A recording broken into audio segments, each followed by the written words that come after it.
This next story is Protecting Kirk. Kirk was my best friend in high school. Funnier than heck. I love that guy. A great guy. He and I met in late elementary, early junior high, and we had a blast. Kirk has always been funny. He's still funny to this day. He's funnier than heck. I wish that I could do more things with Kirk. I wish that we were better friends now at the age of 58. He's probably 57. I wish we could do more and had more in common, because I really enjoy him and I enjoy that friendship. And I don't know that he feels the same way about me, but I feel that way about him. I love that guy. But in protecting Kirk, there was a few kids that would pick on him in high school, and I would tell him to knock it off, because he was a skinny, tall, skinny kid. He was kind of a smart aleck too, and probably got him into problems with people. But anyway, there was this kid named Shawn. Now Shawn, his dad played football with my dad, but Shawn was kind of a bully. He was a bigger kid, and he was a sophomore, and I think I was a senior and he was a sophomore. I believe that's how it was. He might have been a junior, but I think he was a sophomore and I was a senior. Shawn was a big kid, and when Shawn was in junior high, he did a mohawk on his head, and everyone was teasing him, and I told people to knock it off. So I watched over him. I tried to protect him. I tried to protect him from being bullied in junior high. He doesn't even know this, but I tried to stand up for him and tell kids, knock it off, leave Shawn alone. Because he got a mohawk, he was a little bit of a smart aleck, and kids would pick on him a little bit. So I tried to stick up for him. Well, anyway, he started picking on Kirk, and he was a sophomore, and Kirk was a junior. And he started picking on Kirk, my buddy, who I was like, no, I don't want that to happen. So anyway, one time in high school, Shawn was there again. He was a sophomore, I was a senior, Kirk was a junior. He was bugging Kirk. And Kirk says, Shawn keeps bugging me. So I says, okay, I'll talk to him. So I went up to Shawn in lunch, and Shawn was sitting at the table eating his lunch.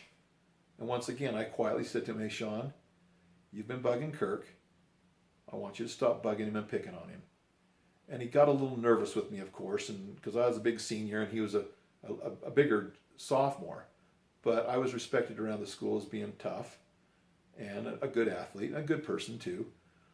But anyway, I didn't want Kirk to experience what I had experienced from other kids bullying me. And I didn't want to bully Shawn either. But I just went up to Shawn, I says, hey Shawn, I want you to stop bullying Kirk. And he's like, okay. I says, if you need somebody to fight or bully or pick on, I want you to pick on me. I says, in fact, if you want, after lunch, let's go up to the football field and you and I can fight, and you can have somebody to fight and to bug, because I'm happy to go out with you. I'll be happy to take you on, because I was a wrestler and a football player and I was tough. Me and Jay were the toughest kids in the school. He was a junior, I was a senior, and we were the toughest kids in the school. By that time, I knew I was as tough as most anybody in the school. But Jay was a junior, and he was tougher than anybody in the school, including me. But Shawn says, oh, no, I won't bug him anymore. So I told Shawn, I said, leave him alone. Don't bug him anymore if you need to, because I'll be happy to kick your butt if I need to. He says, no, I'll leave him alone, which we got that squared away. And I was really quiet with him and nice. But I was firm. Shawn never bothered Kirk anymore.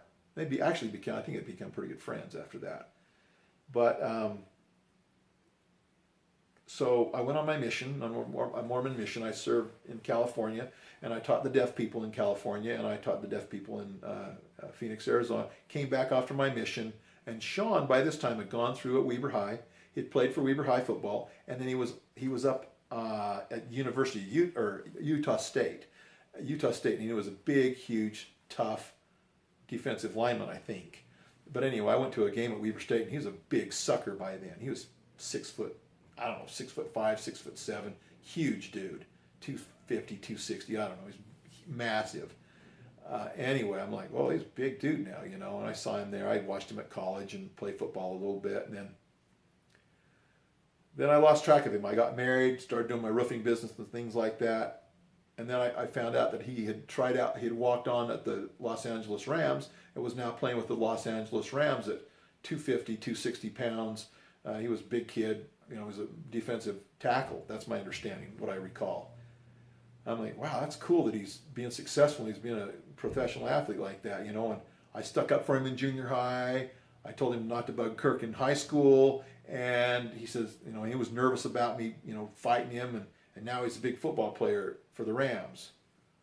Well, anyway, so one day me and my wife and my kids, I think, we walked into Tony's Pizza down on about 40th and Washington Boulevard. And holy crap, there's Shawn. Big Shawn. And he was freaking huge. And I saw him and he saw me. And the first thing I did is I walked up to him and I says, hey, Shawn. And I shook his hand. I says, hey, no hard feelings, huh? And he goes, no hard feelings, Bruce. He knew exactly what I was talking about that time that I had protected Kirk. I believe that he knew that. Because I just says, man, I didn't mind to cause you any problems. I don't want to stand up for Kirk, but no hard feelings. And he says, no hard feelings. I thought he was going to kick my ass. That's what I thought. But anyway, he was really good with me, and I've seen him since, and he seems to be a really nice person, and I was glad that I stood up for him, but I was a little worried that I was going to get my butt kicked.